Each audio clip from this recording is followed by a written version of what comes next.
Yo, yo, yo, welcome back to the Further Your Lifestyle podcast, conversations on lifestyle, passions, and hustles. My name's Chris Furlong. I am the host of the Further Your Lifestyle podcast. And once again, I'm so thrilled, so excited to have you back here and also to introduce to you our guest for this week's episode. And that is Aaron Maltz. Now, I met Aaron about a year ago, back in 2020, via YouTube, in the YouTube community. And we kind of just hit it off, and ever since we met, we've always been having calls and conversations, and he is a really, really good mate of mine now, and bestest pal kind of guy. And what I love so much about Aaron is, if you've ever heard the saying of put in the reps, well, Aaron is the guy that is proving that as he walks the talk. And in two ways. If you've seen his picture, if you've seen the cover art for this episode, you can see he is a fit fella.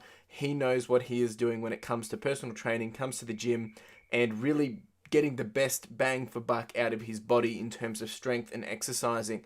But at the same time, with that in parallel, he's someone that has shown up day by day, put in the consistency, put in the work, and has created something that he is passionate about and built something with purpose. And, Aaron is the founder and owner of a business called Fitlabb, which we dive into in this episode.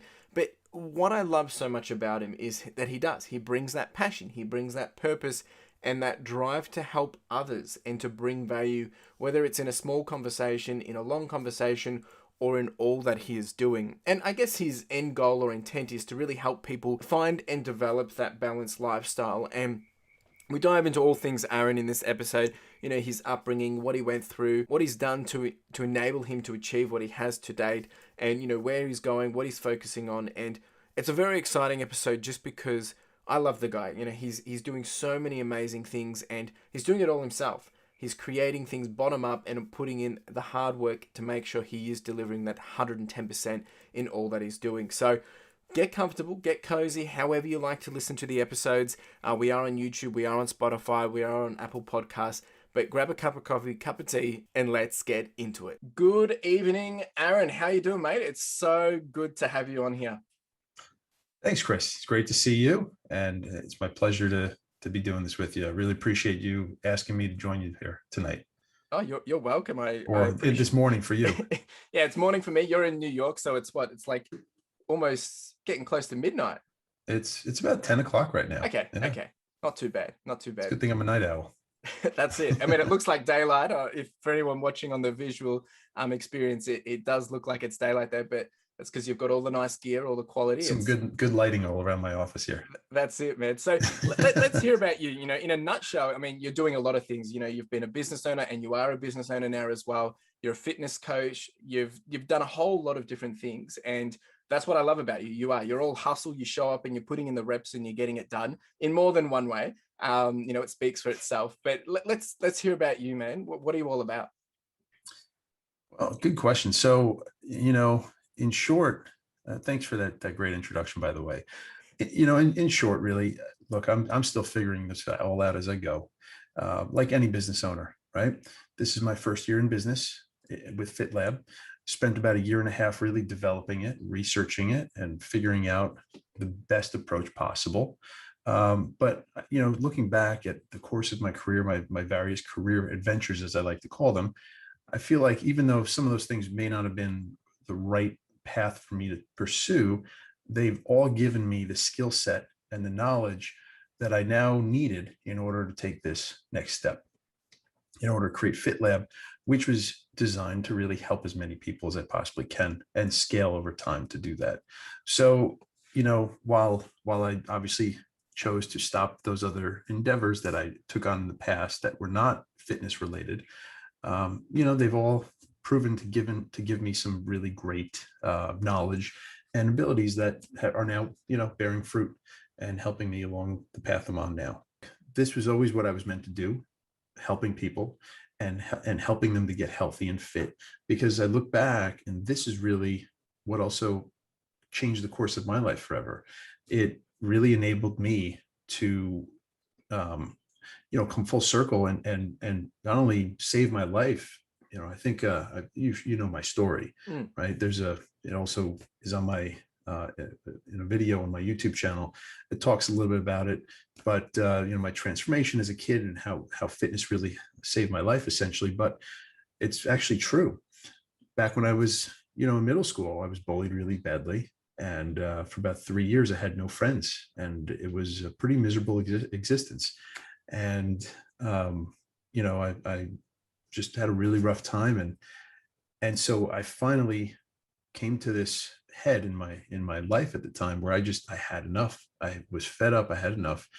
And, I've talked about this before, but once or twice, but there was this other boy just like me who was, I think he was I forget now if he was in my grade or a year older, not important, but he also, like me, was bullied really, really badly to the point where he couldn't take it anymore. And he ended up committing suicide.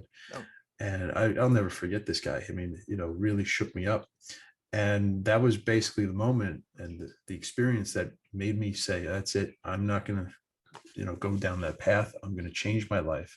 And I, for a period of time, in 8th grade, I would walk around with taking my glasses off my face, bumping into things, not even being able to see the blackboard.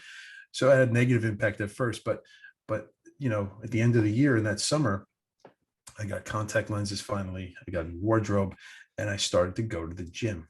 And I fell in love with going to the gym. It sounds, silly to say that, but it really was my saving grace where I went in there and, all the upset and the anger that I had, all the challenges that I faced for all those years, I really was able to funnel it and put it into my workouts.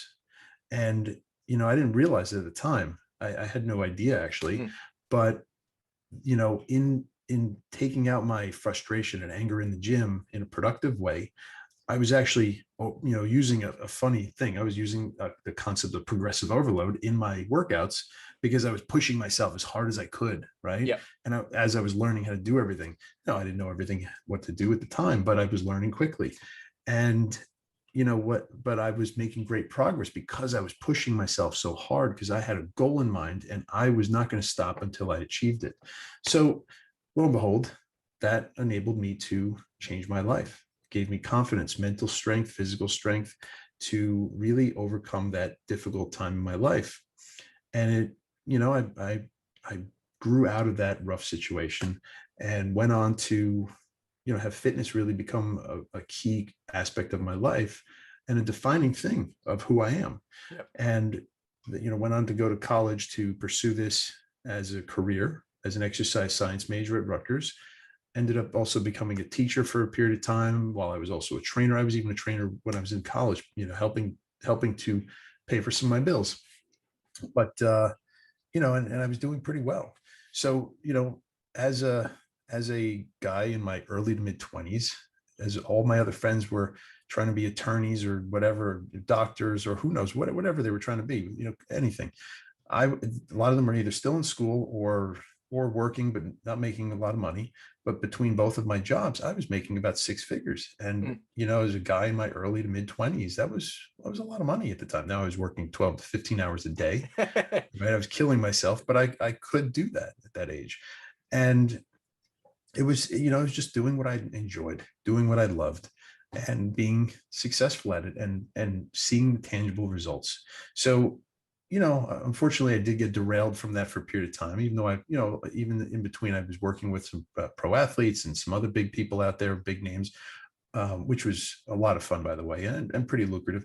But at the same time, I did get derailed a bit, which we'll probably talk about later. But, I did find my way back to doing what I love. And I'm grateful to be here. I'm grateful to be doing this again, because I know this is what I was meant to do with my life. That's it. I mean, you've summarized it really well. And thank you for sharing your story, because you mentioned at the start, coming back to full circle, right? And there's always, you said it really, really well around that, you didn't realize that all the things that you've gone through, and, we haven't necessarily talked about all the other stuff you've been doing, but they've all played a part into where you are now to enable you to actually, take action, jump straight into Fitlabb and make this all that it is, because you've learned the skills along the way. You've gone through the downs, you've gone through the ups, and now you've really got that focus and understanding of like, this is where I meant to be, this is where I want to be.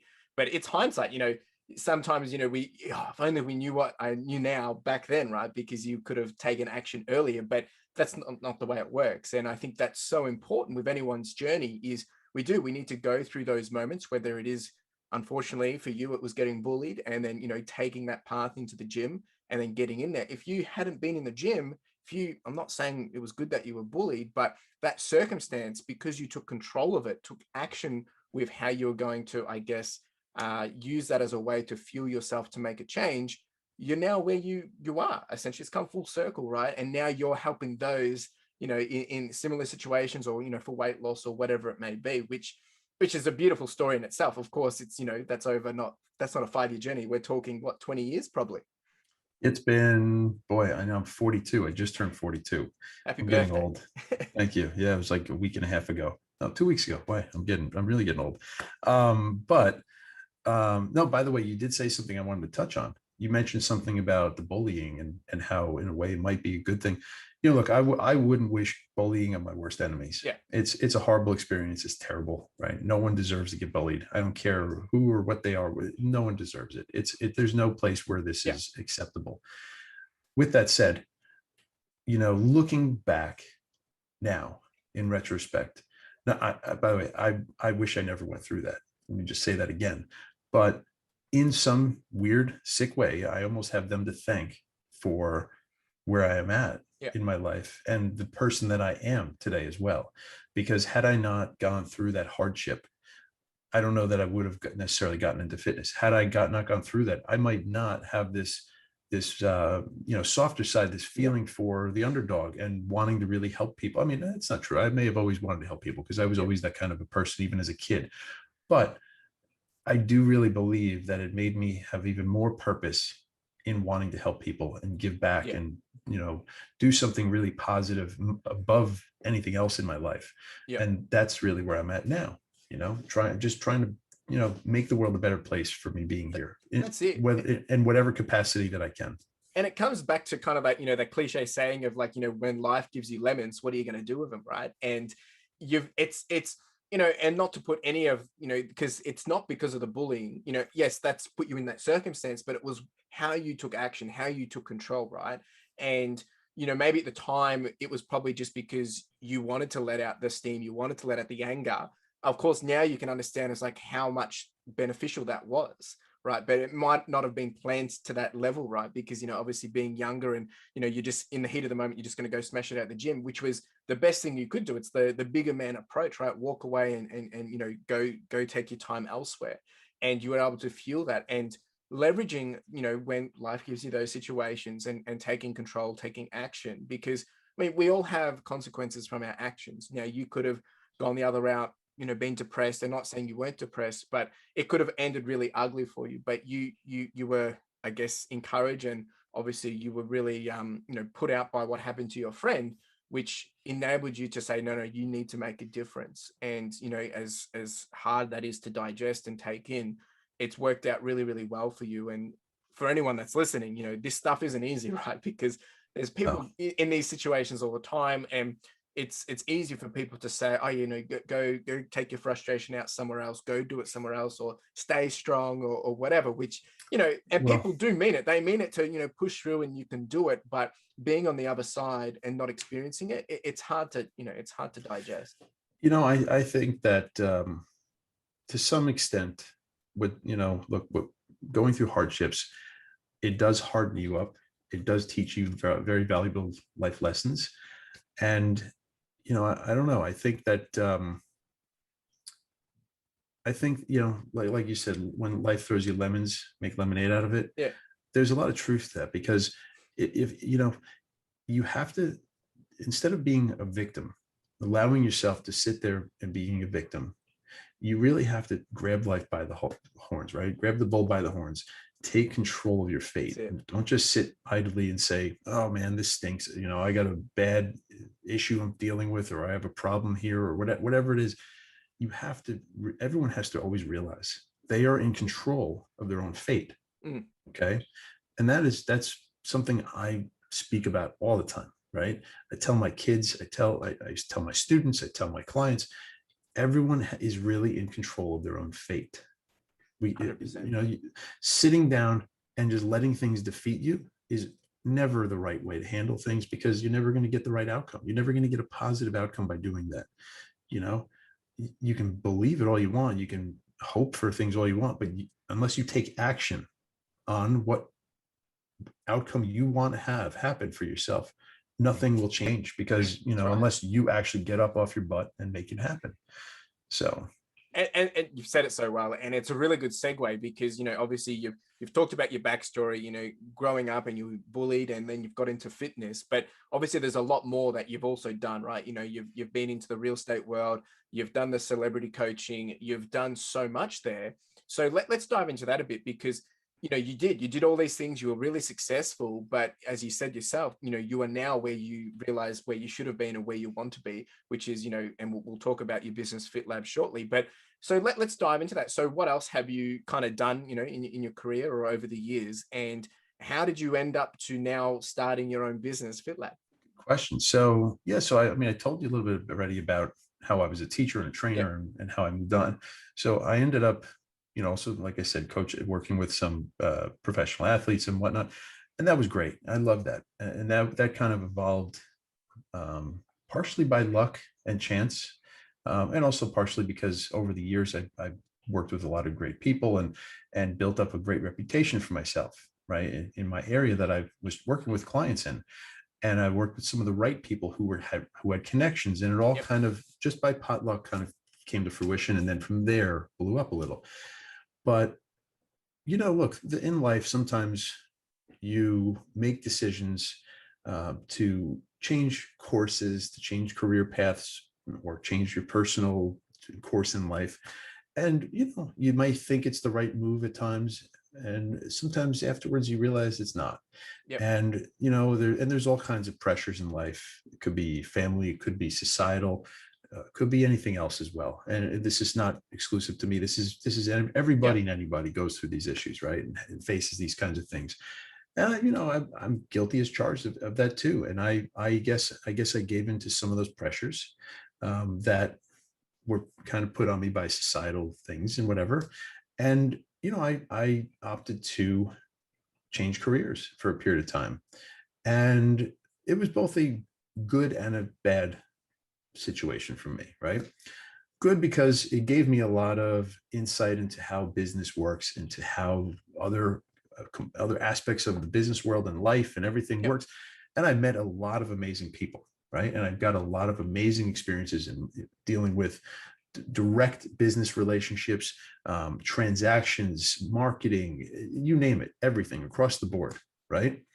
It also really toughened me up quite a bit, because let me tell you, real estate, it's a tough job. I was in commercial real estate.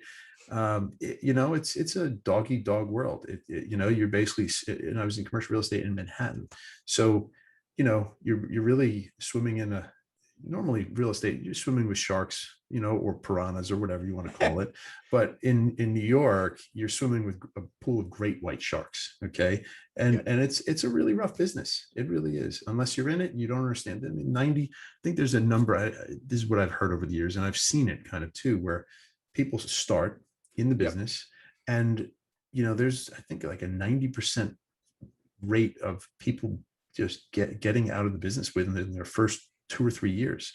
So maybe only 10% of the people who start make it 3 years or more. And the reason for that is it takes about 3 years to really make any money. And so it's a very difficult situation. So luckily at that point, I already had money behind me and saved up from my previous successes, but that was dwindling down towards my 3-year point. And I remember sweating bullets at one point. I think I was actually watching the movie, The Pursuit of Happiness with Will Smith. And I literally, even though I wasn't exactly in his situation where I was almost homeless, I wasn't almost homeless, but at the same time, I was watching my bank account. You could feel it coming down. I was sweating watching that movie in the theater. Literally, I was stressed out. And it hit me like, oh my God, this is crazy. Like this could happen. Like I need to, make something happen here. And by the way, I wasn't thrilled with that, that profession. It was, I felt like I was going to war every day. I mean, it is what it is. It wasn't terrible by any means. And there were a lot of things that I also did like about it. So I don't want to like poo-poo the whole thing. But at the same time, you know, it wasn't me. It was trying to fit a square peg through a round hole. Jeepers. It just wasn't me. It wasn't Yeah. me. And it took me, you know, me being myself, who doesn't like to admit defeat, who doesn't like to say I failed.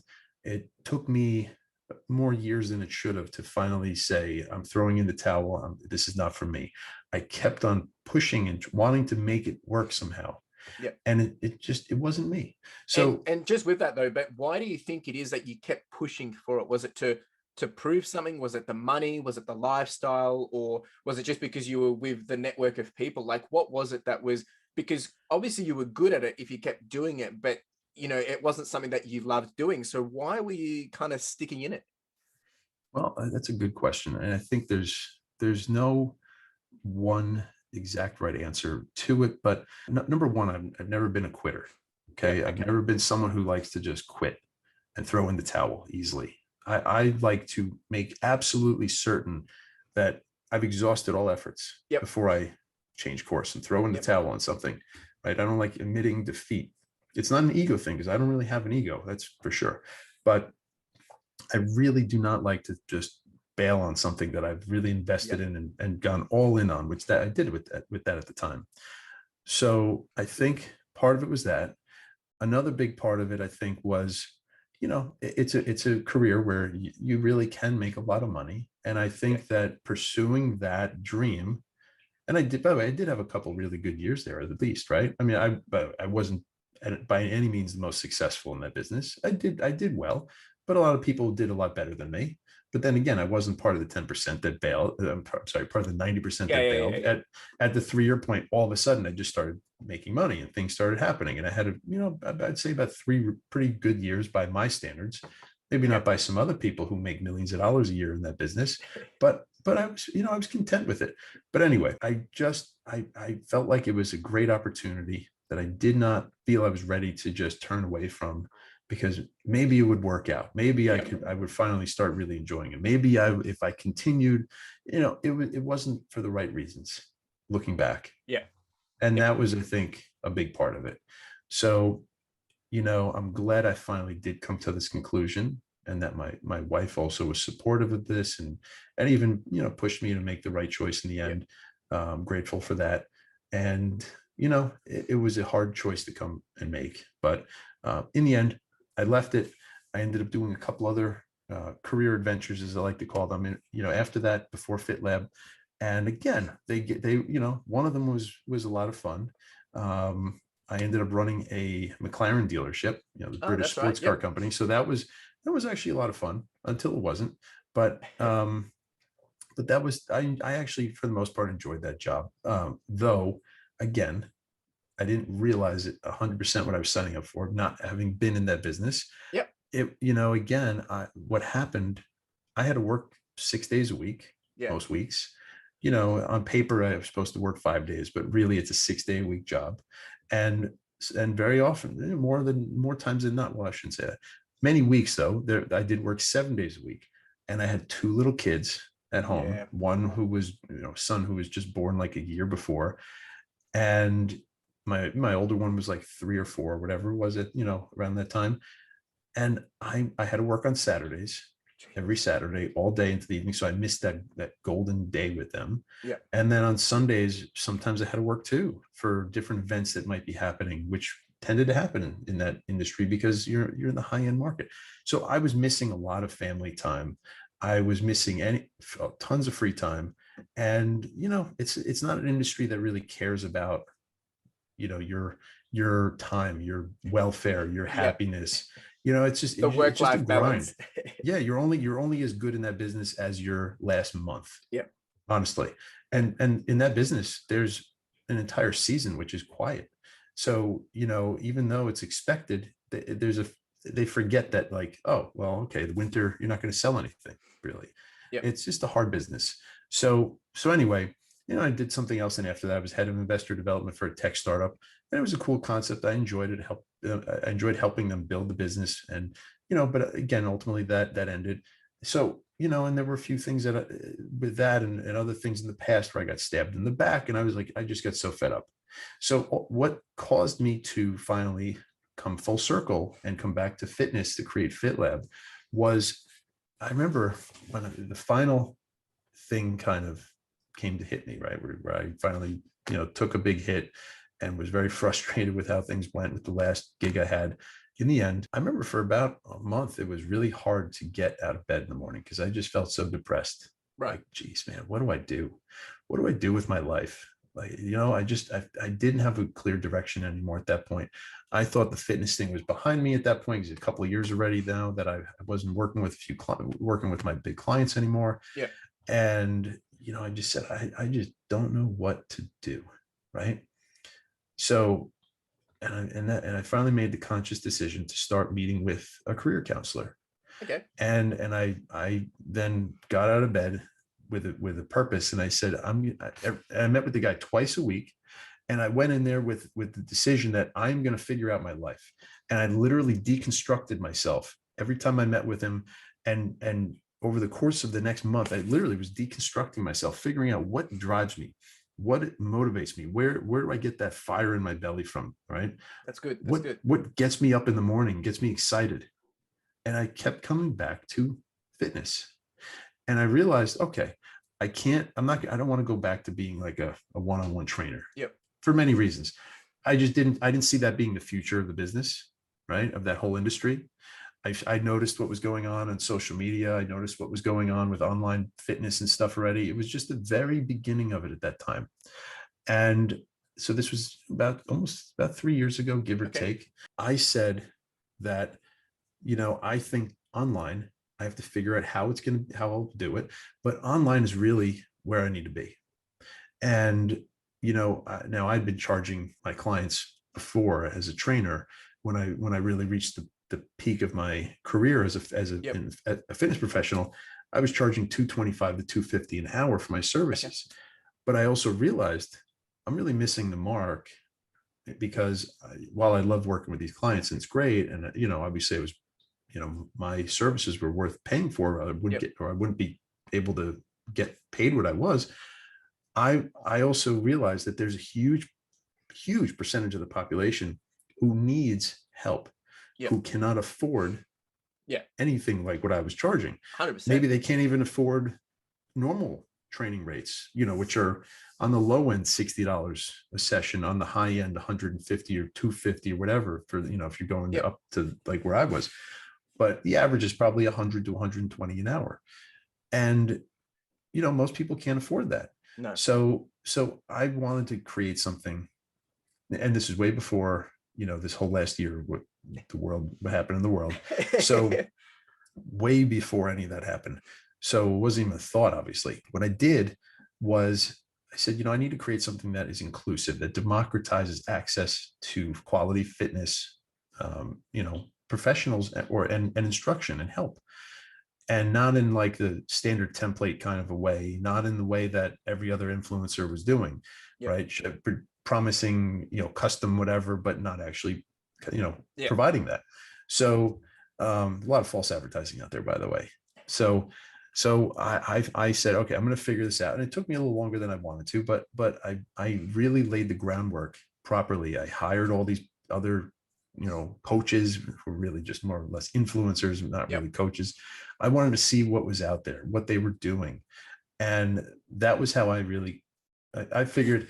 I was thinking, oh, this is going to be hard for me to figure out how to, how to build this business to be better than everyone else. But it wasn't hard at all, because all I had to do was hire these guys and spend a little bit of money to realize just how bad the services that were out there were. It wasn't hard at all to figure out how to be better than them, but I still wanted to be a giant step further. So I did. So I invested in this. I came up with a great platform.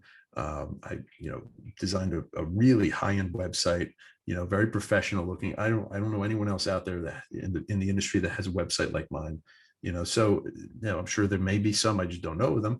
But it's just, I really wanted to have this be a full effort rather than something that is not sustainable long-term, rather than something that's just a fly-by-night type of business, right?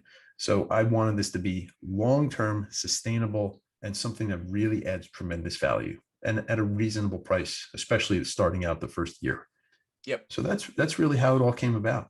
It's awesome. And I think, there's obviously, as we said, folks, this is over 20 years of getting to this point and realization, and then, taking the steps and actions. But it really comes down to putting in the reps, going through it. And even though you were going through the grind of, to a job potentially that you didn't like, and then you went to another job thinking it was going to get better, and then you were in the same situation again. I think it takes a lot of, you have to be humble to then step away and get someone like a career counselor, because I know that's not easy. Like it's tough, especially, in this day and age. We all want to, I want to be successful. I want to do it myself. I want to, do it, whether it is pride or maybe it's a manly thing, but also it's just because we're so saturated with seeing what other people are doing that we want to show that we can do it ourselves. And to go do that, I think it's really, really encouraging. And I think anyone that's listening should take that advice as well. It's always key to be chatting to someone else. And it doesn't have to be a career counselor. It can be just someone else who is a mentor, someone else that's been in the industry, or someone else that has a complete different perspective. And I think that's key. And you to do that is then awesome, because if you hadn't, you probably wouldn't have taken all those actions to list out what do you want, where do you want to be, what do you love, what are the things you're good at, and you probably would have just continued to go through the grind. But now flash forward, you went through that and you've kicked off something which is great, which is Fitlabb. And I really want you to kind of pitch. So what is Fitlabb? Pitch it to us, or for anyone that has no context, what is Fitlabb? Sure. So Fitlabb really comes down to what I stand for in my whole life, and what I, who I am at my core as well. And it really comes down to just democratizing access to quality fitness and nutrition coaching services, right? That's it at its core. I plan to expand into other areas in the future, maybe bringing on, mental health professionals at some point, expanding the repertoire of other professionals in the fitness and nutrition space over time as we scale. But, also, look, there's so much misinformation out there, so much. There's like an ocean of misinformation and all these little streams of quality information. It's sad that it's like that. You would think it would be the opposite. But what it comes down to is people out there, fitness influencers especially, are preying on beginners, preying on people who don't have an understanding or knowledge base on really what the right path is and how to achieve their goals in a healthy, enjoyable, and sustainable way. They just show these things that look cool on camera. They want to be, show these flashy things that look great. I'm sure all the people I'm talking about, right? And it's all bravado and ego and showing off and whatever. It's a very visual industry as well. Yes. Yeah. Oh yeah. So, look, I had to be in at least decent shape in order to enter the industry. You can't be a fitness professional, in my opinion, and be, look, there are people who may be out of shape and that do it. But in order to really inspire people, yes, you probably should be in at least some decent shape. But, it puts some, talk behind the walk, right? Yeah. I mean, some walk behind exactly. the talk. You have to have shown that, look, you've achieved something already yourself. Having said that, it goes way beyond that. Okay. Anyone can get in shape. Anyone can be in physically great condition if they put in the work and the effort. It doesn't mean they're an expert. It doesn't mean they are a professional. That's true. Okay. So it just means they look great. They've put in the work, but they may not have a full 100%. Understanding how they've gotten there. Maybe they were genetically blessed. Maybe they were just have a great metabolism, or whatever. They were an athlete or something. And just on that, just to be very clear for people, so an example, I can run a marathon, but that means I'm not professional. I'm not the pro. People ask me how did you do this? And it's well, followed a plan. I followed the steps, but I'm not going to go out and say, people pay me, I'm going to teach you how to run a marathon, because I don't feel I have that credibility and I don't know the detail. But then on the contrary, what you're kind of saying is the industry is a bit overwhelmed and saturated with that kind of stuff. Is everyone's look at me, get fit like me, follow this, and this is how you can do it. But missing that real key core education and quality of not just training, but the other stuff that comes with it. 100%. I think the big disconnect is that the big difference between influencers, fitness influencers, and coaches, fitness coaches, and fitness professionals is that an influencer is there to literally influence you in some way. They are there to motivate maybe Yeah. or inspire. And that's really what it comes down to. And you know what? They're marketing machines too. They're marketing machines who are there to sell products, to promote sponsorships that they're sponsored for, to make some money somehow. That's what an influencer really is. Okay. They're not a coach. Can they be a coach if they really are an expert in the field? Yes. Yeah. But then there's ethical issues if they're pushing products and they're trying to influence you to buy. So, there's a real big gray area, and there's many shades of that gray, and pun intended. Okay. But if you were a real professional in the industry, you're not trying to influence people. You're trying to help them. You're trying to provide actual services and actual good information that you have researched, that to be factual in nature, that is you're not going to injure them. All right. You're not someone who's promoting doing 50 reps of any given set of an exercise, because that's just nonsense. That's stupidity. No one's going to do that. And if they do, they're going to get an overuse injury. They're going to get hurt. Yet you have these people online who are promoting this nonsense, or crash diets or whatever. So getting back to what we were saying before, pitching myself, or what I do, I tell all my clients, I don't want you to be working with me forever. And I'm probably one of the very few people in the industry that will actually tell people that, because the whole industry is based on this concept of keep your clients forever, keep them paying you in perpetuity forever, because that's a great business model. Yeah, you're going to make a lot of money. You know what? There's more to this than money. Okay. It's called helping people. It's called doing the right thing. And, I say this all the time. I have to look in the mirror every day and like who I see and feel good about what I'm doing and the person that I am and the ethics and the integrity that I have. Good point. Because once you compromise your integrity, that's it. That's gone. Right? Slope. You can work your whole life to build up your reputation and get, and to be that good person that you want to be, and to build a business model that you believe in and really stands for something. One bad choice can destroy it all. 100%. So, and I think about it with regards to my kids as well, right? I try to be a really good example for them. I try to provide a good role model. I try to be a good role model to them of how to lead their lives, how to operate and conduct themselves in life. And, they see me working all the time. I feel bad. My kids come home from school, and I work from home, obviously. And not just because of this last year, but because that's my business, right? Yeah. I work from my little home office here, and, in the home gym and whatever. But, they always would come and ask me, Daddy, can you come play with me? Can you do this with me? And I feel bad saying no, but, I'm working 12 to 15 hours a day on most days. I work till like midnight, and even after that, most nights, and I get up in the morning, and, I'm not a morning person. So I don't always get up at the crack of dawn. It's just not when I'm functional. I know this about myself, but I get up with a purpose, and I'm working the whole day, and I try not to be interrupted as much as possible. Of course, that happens sometimes, but I try to be that good role model for my kids to show them what it is to work hard and what it is to achieve a goal. Right. And so, and by the way, so getting to the next part, YouTube is, I feel, was like a necessary thing to do, because Instagram is a very visual platform. I'm getting back to Instagram now, but it took me a while to figure out what my proper angle on Instagram would be. And I'm figuring it out now. I think I've kind of, again, I did hire someone to help me with that, to really figure out the proper approach. And I'm almost to the point where I feel like I've got my hands around it to a decent extent, which is why I'm starting to get back to it now. But it's hard to compete against all those people who are influencers when you're really just trying to provide them with the real information. Because let's be honest, people want to hear what they want to hear. They don't want to hear what they need to hear. Plus, they want to hear the easy stuff. People want to hear, oh, eat this supplement, eat this pill, and you could sit on the couch all day and burn 10 pounds of fat in a month. No, it doesn't work that way. It doesn't work that way. You still have to get up off your butt, get off the couch of doom, and eat healthy and exercise. But you have to learn what eating healthy looks like. And it doesn't look like eating a wicker basket. Eating healthy can be very tasty, can be delicious and enjoyable. It should be. Yeah. Everyone should, you should be eating healthy and enjoying it. if you're going to be That's true. successful That's long true. term. So, crash diets don't work.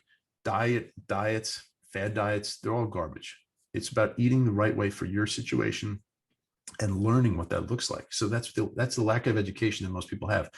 But getting back to the thing with YouTube, I realized that YouTube is probably my best place to start and to stick with then, right? Because it would allow me a platform that's highly searchable where I can create video content that provides real value and real information, and in a way that's creative. Now, I never made a video in my life before this, except for really bad ones from vacations, where I remember I had this like crappy old camcorder, and I would bring it on vacations with me, and I would record. I had no clue what I was doing. And I would show my parents when I got home from vacation, and I would force them to watch it. And I thought it was great. And they would be like, please turn it off. This is torture. This is like cruel and unusual Reality punishment. You're versus making me sick. expectation. Oh, it was terrible. Terrible. I had no idea what I was doing. So when I made this declaration to my family, my wife's family, everyone, friends too, and I said, I'm going to be making high quality videos on YouTube. And everyone laughed. And they're like, you, the guy who made like the hands down the worst videos, how are you going to do that? Have you ever even videoed yourself? And I said, no, not really. I mean, I was a fitness model years ago, so I was in front of the camera, but it was very different. And it had been years anyway since I've done that. I mean, there's a degree of acting in that too, but I haven't done that in years. So anyway, maybe I'm looking back and I'm thinking I was probably crazy for thinking I could do this. I probably was a little crazy for thinking that, but I said, I'm going to do it. So in that year and a half of like research and development, I can't tell you, I watched over 1,000 videos, probably maybe thousands of videos.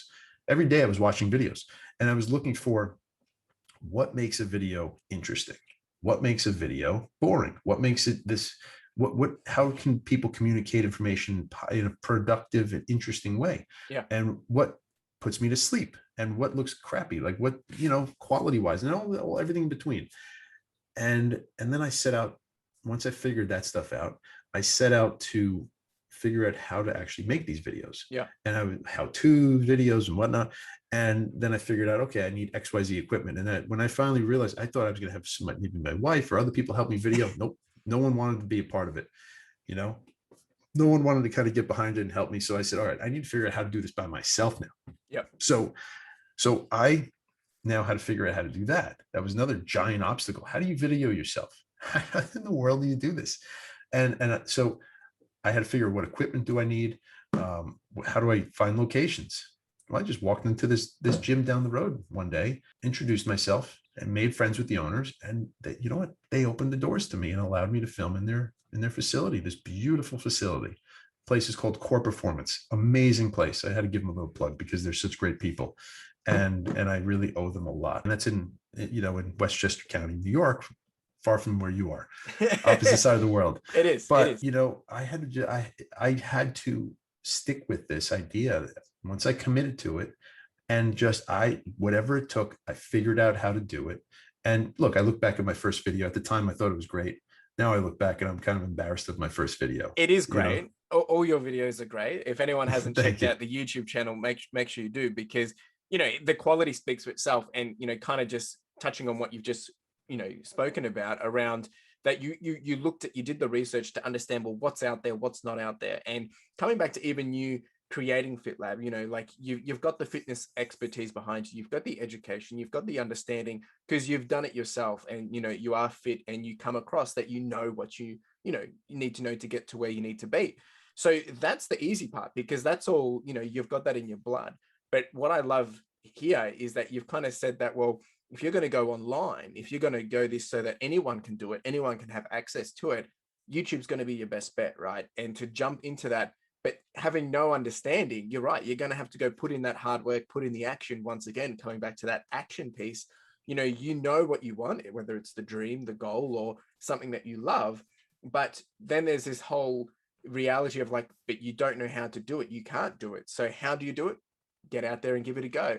And, it is speaking for yourself. And I think that's just something that is so important for people to hear, is because there's a lot of, people say, go start a YouTube channel. It's like, oh, I don't know how to film. I don't know how to do this. But Well, of course, majority of people don't. That's all part of it. When you go into business, you don't know how to do it. When you start your first job, you Yeah. don't know how to do your first job. You have to go in and learn. Yeah, you've done education, but it's not the same. So putting No, time on it's not. feet and putting your hands in there is going to make the big difference. And if everything was easy, everyone would be doing it. I And you love that saying. It's it's so true. and this is And what I love about it. And well, that's why I'll I want further people to it. see your video.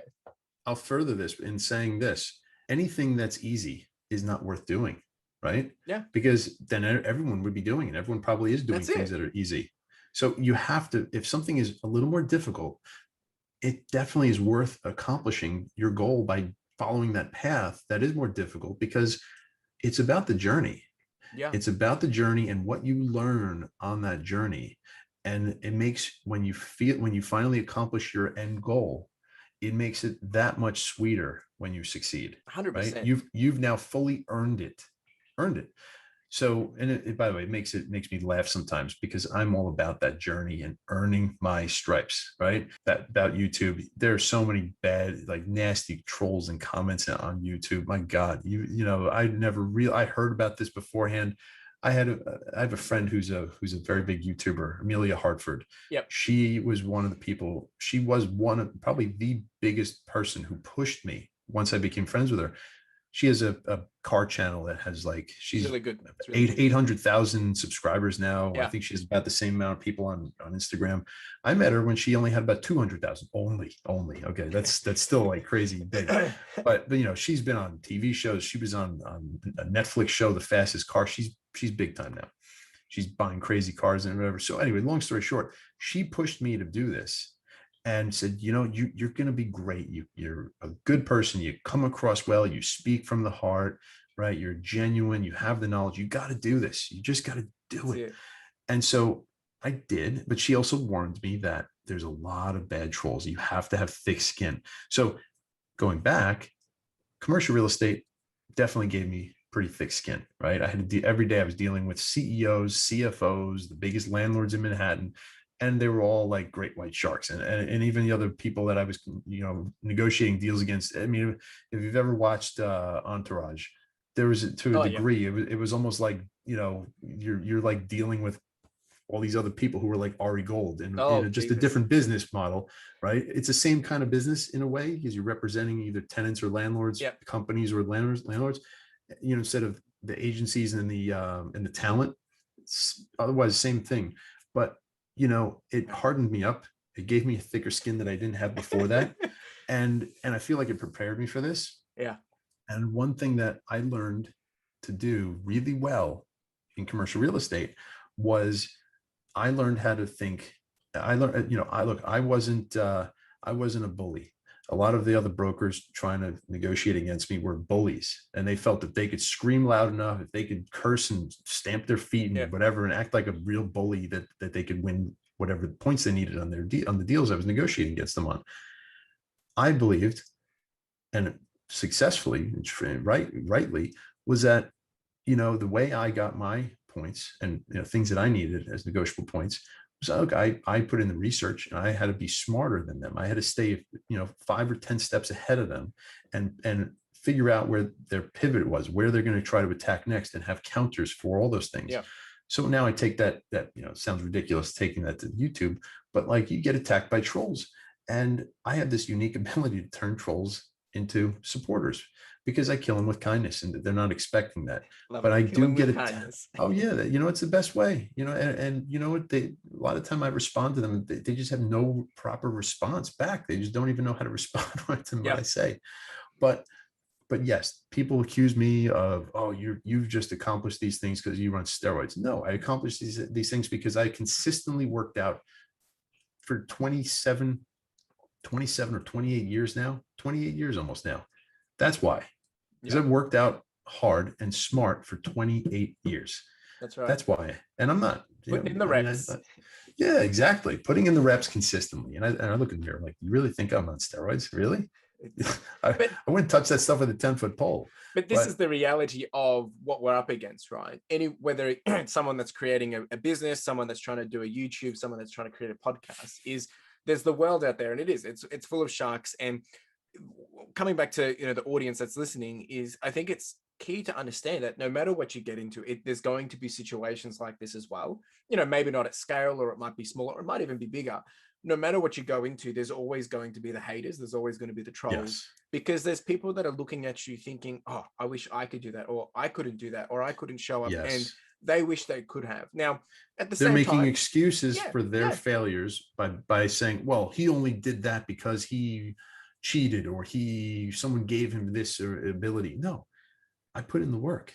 yeah, I did the research. I had the years of effort behind me already, and 100%. all the different experiences that I had. And you know what? That's what they don't see. And any critics of me today, they just don't see what goes on behind the scenes. No, They might assume that, oh, I'm twiddling my thumbs, or if I go a month or two in between videos, they don't realize that each video I make, I probably put like 100 hours into yeah, making each one now, very true. because I'm I making know like you full do. scale movies almost. And you know Yeah, it, I do. I've showed yeah. you a few bad behind the scenes things before. My timelines look like a production movie studio timeline, but and it gets a little crazy. It gets crazy, right? But you know what? That's why. So I know people who have hundreds of videos and only have, 100 or 200 subscribers, and never get any traction because their videos, may not be that quality. They never figured it out. They never took the time to say, okay, how do I make a quality? They didn't put the research in. They didn't put the effort in that I did. For me, I have 14 real videos, because I don't Yeah. count my shorts as being videos. Yeah. So 14 real legit videos. And one of them, maybe only 13, because one of those 14, in that 14 is my 30-second channel trailer, which I don't know if you count that as a video either. So, all right, 13 real videos. And I'm at over 2,200 subscribers now. Yeah. And each of my videos gets thousands of views now. And I'm getting clients hiring me who watched my videos. So the point is that people can criticize me all they want for, oh, you don't put out that many videos. But you know what? It's the quality that's winning for me. 100%. It's the time and the effort put into making sure that I'm putting out quality content that is truly helpful, factually accurate 100% of the time, and actually helping people. And so it's that snowball effect as well. Yeah. It starts to speak for itself. It's organic. It's because, you've had to kind of break into something which is obviously maybe it's confused, or people aren't seeing what they think they should be seeing. I mean, sorry, they're not seeing what they should be seeing, and they're only seeing what they think they should be seeing. Mm-hmm. And it's because you've had Fitlabb for what now, a year and a half, or is it 2 years? It's been about a year. So like my first YouTube video was a year ago, almost exactly a year ago. And that was around the same time you started, wasn't it? Well, I launched the online platform right about this, a little bit after, maybe a month or two after was when I officially launched everything. Right. So it was last summer. I think I launched it in July. So almost a year anniversary. Now, I started the business 6 months before that or so. Yeah. Okay. Because I expected it to happen faster. Yep. And sooner than it did. Getting in front of the camera was really hard, let me tell you. And by the way, developing the website took a lot longer than I expected too, because look, I could have churned it out much faster. It could have been just like one of these run-of-the-mill, the same thing everyone else does, these crappy, poorly designed websites that never tell you really what you're even paying for. They don't tell you even what you're supposed to pay to get the service until you actually click on, okay, pay. And then you're like, whoa, I didn't know that was the price. Yeah. Right. And you don't even know what you're signing up for. I could have easily churned out one of those regular nonsense websites, but no, I wanted to make sure everything was really high quality, and that takes time. That takes proper planning. That takes time. I originally was going to do it myself. Maybe I wasn't going to have a website in the beginning. I adapted my plans because I saw the necessity of really doing this the right way from start to finish. And I hired a team of people to put my vision in and make it come to fruition as a website and have it all functional. And that I'm still adapting the website as we speak. I have a chat bot that I just incorporated. Saw that. I have, all these, no, I think it's a great tool, and it's actually, I'm getting people writing me now, actually, right. It works. And all these other little things. And by the way, and they're speaking directly to me. They probably think it's someone, IT person across the ocean. No, they're speaking directly to me with that chatbot.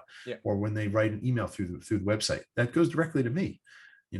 I don't know how long that'll stay that way, but for the time being, it is. And I'm proud to be able to do that. And I enjoy it. because I'm able to add real value and provide real value to people. 100%. So, And so you should be. And, you've talked on the business really well. And I just kind of wanted to replay that, you've had the business. So it sounds like the business is around for a year and a half. You've had the YouTube for about a year. And though you weren't necessarily getting the views that you're getting now with the YouTube, you've probably only really taken off in the last 4 months, probably even a bit more than that, maybe 5 months. yeah, December, it started to change a little bit, but Yeah. look, by But December now 31st, I had 500 subscribers. Now, since January 1st, they just blasted off like a rocket ship. And that's what we're talking about with the snowball effect. Is you've invested the time, you've invested the quality, you invested what you're passionate about, and it's speaking volumes. And now you're letting it do the talking for itself, because you don't have to put out the content, because people are seeing it and realizing, hang on, this is different, this is fresh, this is a new perspective, but it's also right. But they're needing to get that information to understand that. And I think that's what's so good about what you're creating, and why I think it's so great, is because it's coming with that passion behind what what you're envisioning and what you believe in. And it's coming out evident in, the services or the content or the, whatever you're creating as well. So it, once again, coming to that full circle of years of experience, now you're able to put into something which is, a 10-15 minute video is quality, because you can't just do that overnight. And, that comes back to that, putting in the reps over time. Now, I'm super anxious of time, and there's some other areas I really wanted to dive into with the business. So you've kicked off the business. It's going well. It's probably, there's probably millions of things where you want it to be. So what is the goal for it? Is there a goal of where you want it to be? And you don't have to share too much if you don't want it to share it. But at the moment, you've got a clientele, you are serving people's online. I don't know if you've got any in person, but you're also using no one in person. Okay, so it's all online. And so what is that now in terms of, whether you want to talk from a money perspective or you want to talk from a clientele perspective? And is there a goal in terms of where you want it to be or would like it to be? Yeah, so good question. And look, all these things are still they're works in progress. Yeah. And this will constantly be work in progress, as any good business always is. Of course. You have to always keep adapting as time goes on in order to really figure out the best way forward. Businesses that fail to adapt are businesses planning to fail. Yeah. That's the way I see it. So, my original business plan looks a little different than it does now. Okay. Yep. So I'm starting to realize that, the vast majority of my clients are hiring me for, number one, weight loss. Yep. And number two, fitness, overall fitness, and building some muscle. But really the main goal everyone seems to be having is overall is weight loss. And then all the other things that stem off of that, the obvious things. But so it's something I've always, worked with a lot of, tons of clients in the past anyway, doing. So, but it's just interesting that even though a lot of my videos were more fitness related and, working out in the gym and whatnot, it's interesting to me that, well, I think it has to do with the fact that I'm very much involved on a daily basis in the weight loss community, whether it's on Facebook or on YouTube or whatever. Where I see this going, where I want it to go, I always had the vision of this being a very scalable platform that I would create. And that's why I didn't call it Aaron Maltz Fitness. That's why I didn't, call it something like that. I wanted to be very different than most people in the industry by branding it differently as Fitlabb. Right. And by the way, my kids have been begging me to tell this story of why Fitlabb, what it means. Okay. So I will say it here for the first time. So Fitlabb, fit obviously is fit, fitness, whatever. But lab, first of all, it sounds kind of cool and scientific, and that's what I'm all about the science behind fitness, right? And spitting the facts, providing real knowledge, real solid science-backed information, right?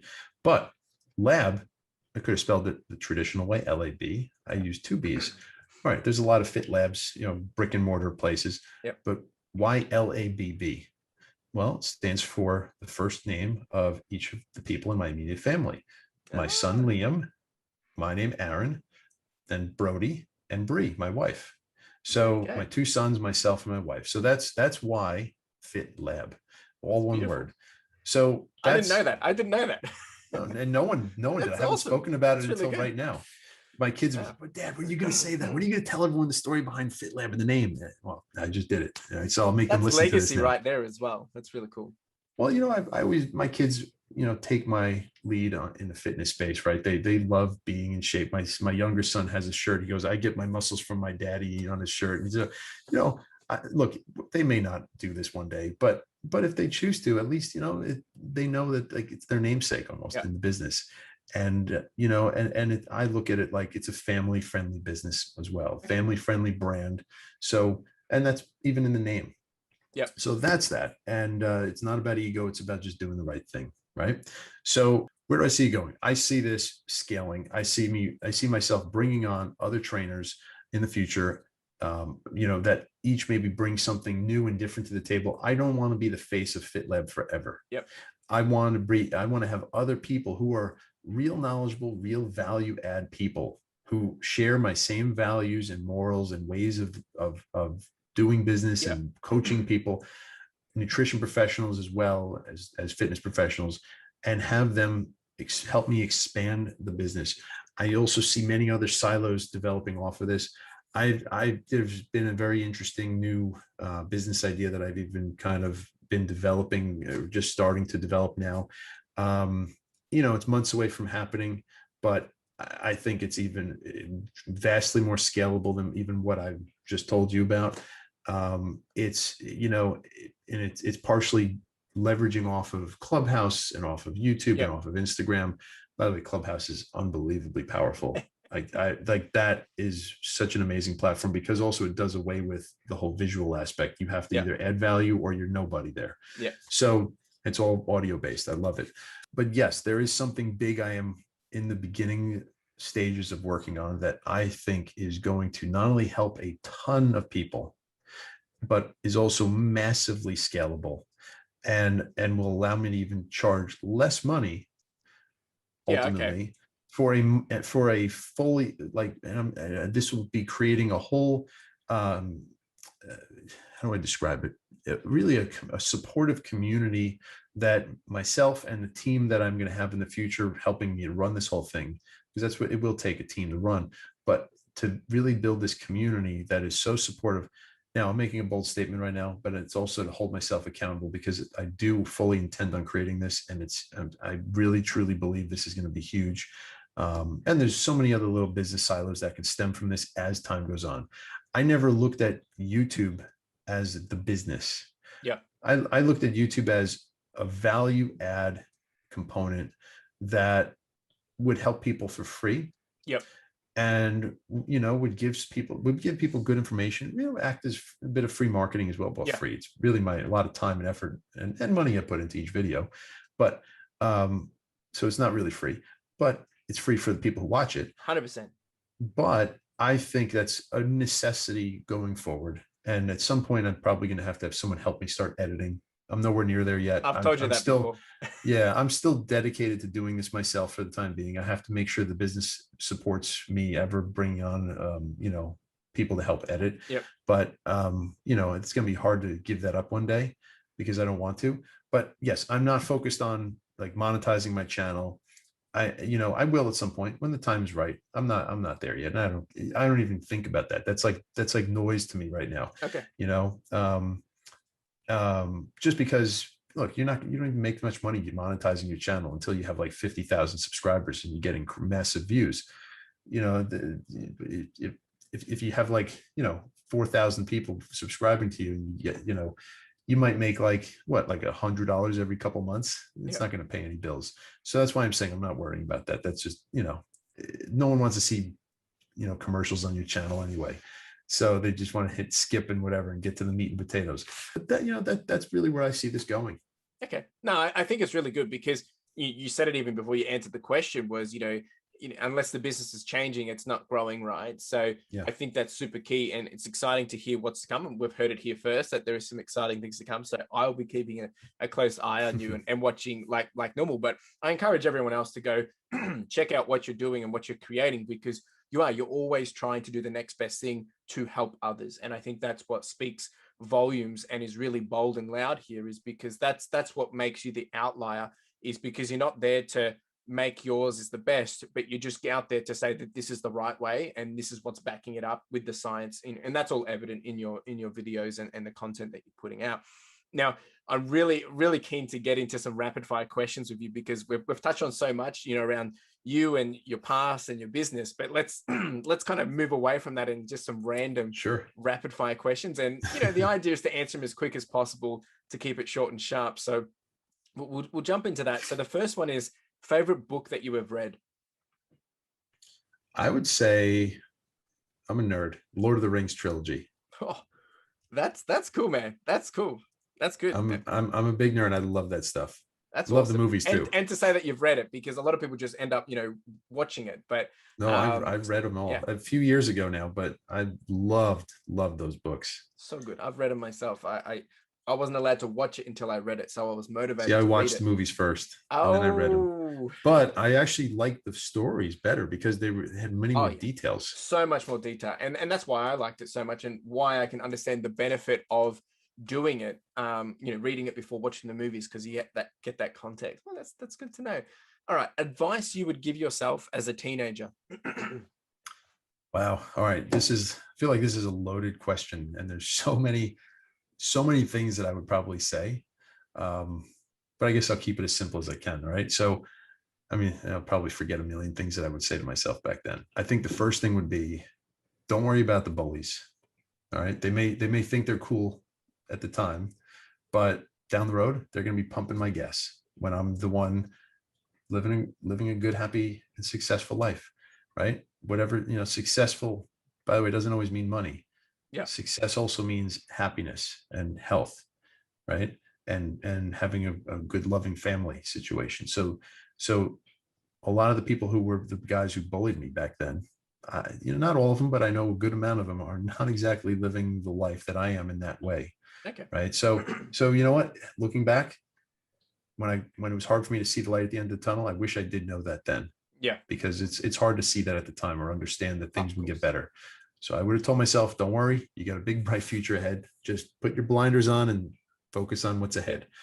I would also tell myself back then to not let anyone get in my head and dictate to me what I should do with my life. That's a good one. All right. And really it's because, look, we all only get one shot to live our life. We only get one chance to do this. So we have to make sure that we are the ones who are calling the shots and not letting anybody tell us the life we need to be living. Right. So that's something I would definitely tell myself back then as well. So, and I think the last thing I would say, because, there've been many years where I worked crazy hours and I sacrificed a lot of time. I would probably tell myself, you know what, make time to enjoy your life as well.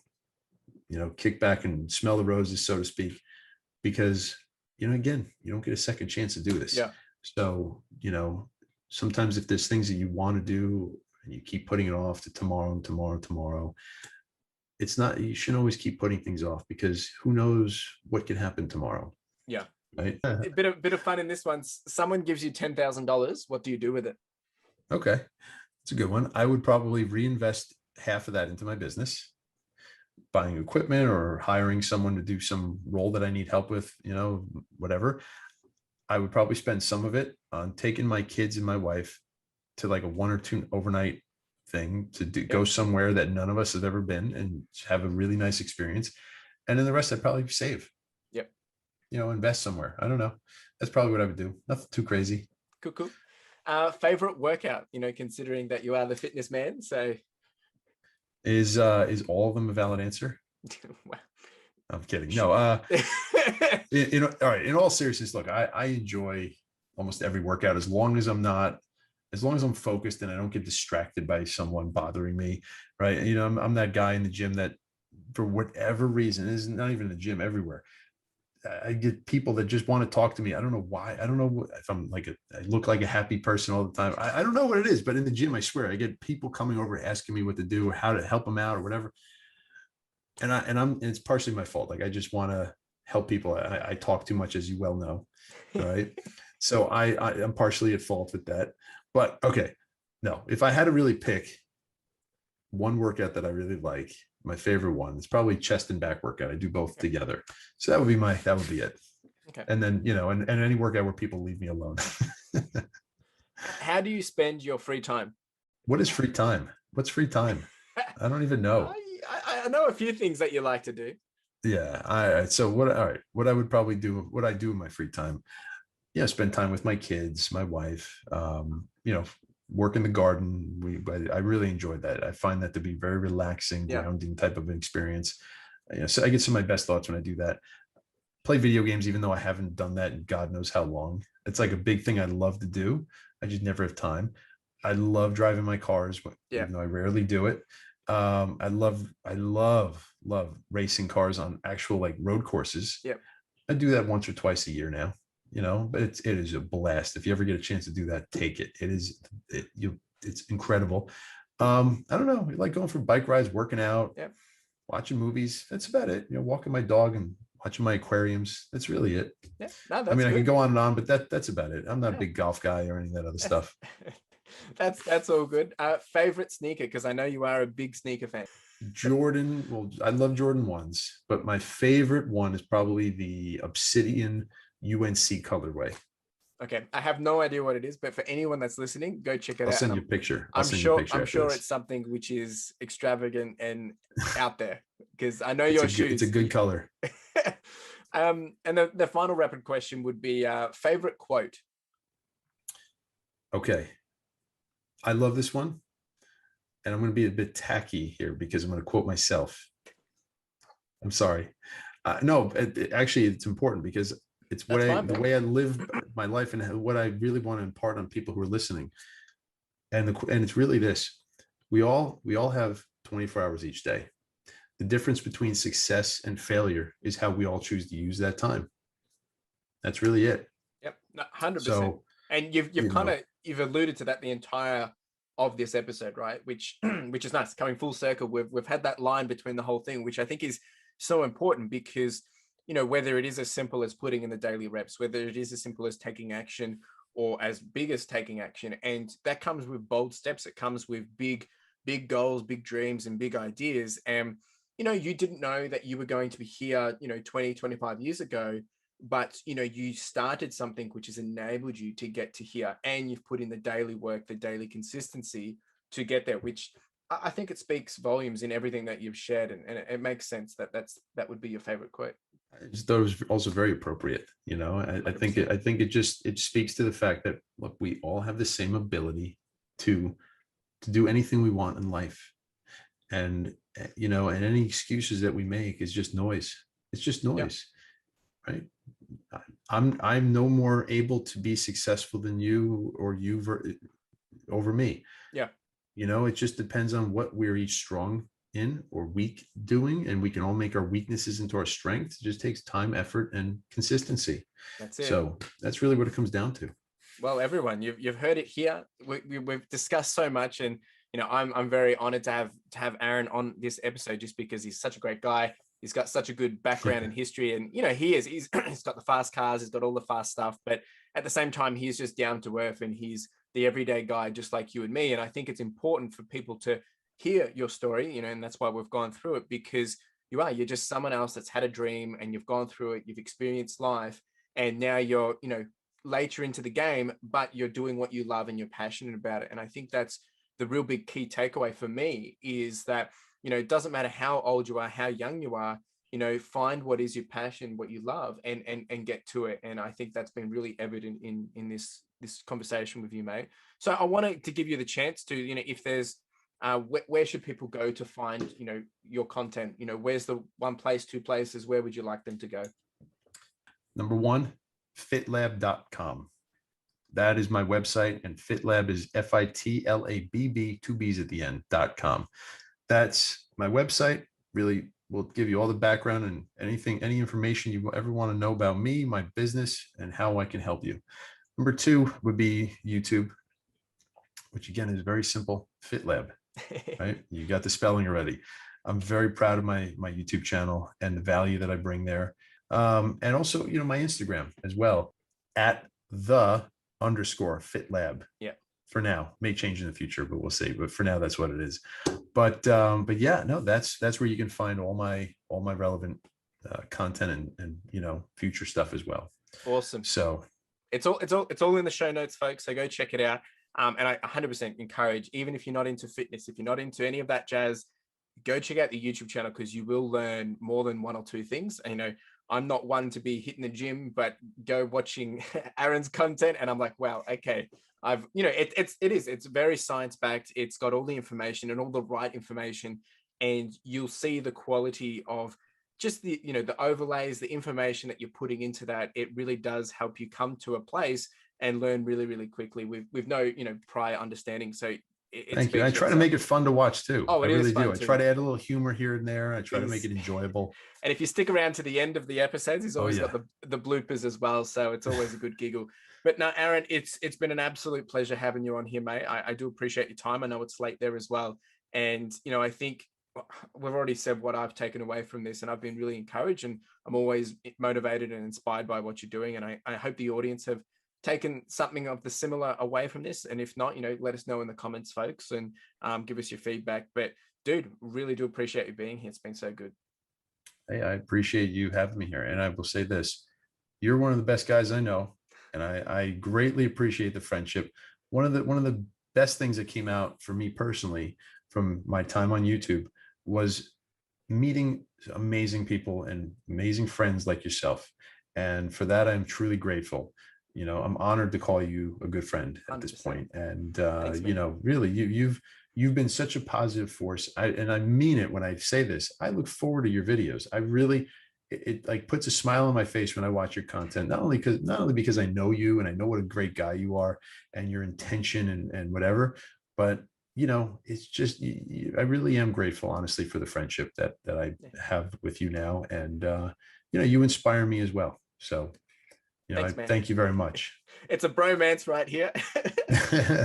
I appreciate it. Likewise, man. It's been really great getting to know you. And I think that's what's also really cool about, doing this kind of conversation and having conversations with people. Because for everyone, if they don't know, we Aaron and I, we met via YouTube, just having conversations in a community. And that's, now we've got that really good friendship, and we have chats all the time, and, talk Even though we're across the whole world. And yeah, exactly. We've never met in person, but it feels like we've known each other for ages. So that's another big encouragement for people is have the conversations with people, whether it is maybe you just need some help or you need to have a conversation, or you are just looking for friends. Reach out, leave a comment to someone if you're watching on YouTube, and you just never really know how much of an impact that will make, or how much that will have an impact to yourself. So it's worked out really good for us. So really do appreciate it, mate. It's been an honor, and appreciate you being here. Likewise. Cheers. Well, there you go, folks. What an absolute awesome episode. I mean, I love this episode simply because it's just like catching up with my mate and having a conversation. But the key takeaway that I have found in this episode is really what I kind of alluded to at the start, was about the consistency, about showing up and putting in the hard work, and I guess putting in the reps and bringing value to other people.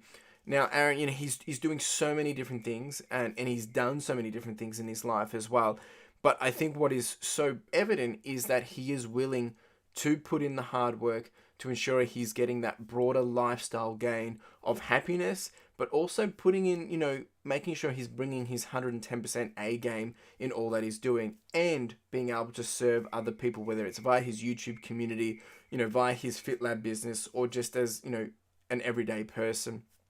So I hope you've been encouraged by this episode, and you've taken something away. I do encourage you to go over to his socials, go over to his YouTube channel. If you haven't checked it out already, you will not be disappointed. He is all about fitness, but he brings a lot of fun, humor, and really great value in helping you understand what it really does take to get into the gym and really build out the body. So lots to think about and take away from this episode. I've enjoyed it. Aaron, really do appreciate you coming on, mate. It's been an absolute honor to have you here. My name's Chris Furlong. I'm the host of the Further Your Lifestyle podcast, and it's been an absolute honor to bring this conversation to you. You have a wonderful day.